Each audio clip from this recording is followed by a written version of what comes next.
ఫిబ్రవరి 20, 2026 ప్రపంచవ్యాప్తంగా సామాజిక హక్కుల దినంగా పాటిస్తూ అనేక రూపాల్లో సామాజిక స్థితిగతులపై అవగాహన కార్యక్రమాలు, హక్కుల కోసం పోరాటానికి ప్రతిజ్ఞా దినాలు, అలాగే నేడు దేశంలో హరించుకుపోతున్నటువంటి సామాజిక హక్కుల్ని వాటిని సాధించుకోవడం కోసం చేసేటటువంటి పోరాటానికి ప్రతిజ్ఞ పొందాల్సిందిగా ఈ రోజున ఆంధ్రప్రదేశ్లో ఉన్నటువంటి యావత్ ప్రజానీకాన్ని సిపిఐ రాష్ట్ర సమితి తరఫున విజ్ఞప్తి చేస్తూ ఉన్నాం. ఈ భూమి మీద ఉన్నటువంటి అన్ని వర్గాల ప్రజలు వాళ్ళ జనాభా ఉన్నటువంటి తామాషా పద్ధతిలో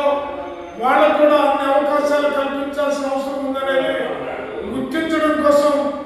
ప్రయత్నం చేయాల్సినటువంటి అవసరం కూడా ఈ సందర్భంగా ఉన్నది. తరతరాలుగా కొన్ని వర్గాలు, సామాజికంగా వెనుకబడినటువంటి వర్గాలు ముఖ్యంగా అధికారానికి నోచుకోకుండా ఉన్నత వర్గాలకి పల్లకీల్లాగా తయారవుతున్నటువంటి దశ నుంచి సామాజికంగా ఎక్కువగా ఉన్నటువంటి వర్గాలు వారికి పీఠం దక్కడం కోసం ఈ సామాజిక హక్కుల దినోత్సవం సందర్భంగా ప్రతిన పొందాల్సినటువంటి అవసరం ఉన్నది. అందుకు ఫిబ్రవరి 20వ తేదీ జరిగే ఈ సామాజిక హక్కుల దినోత్సవం సందర్భంగా ప్రతిన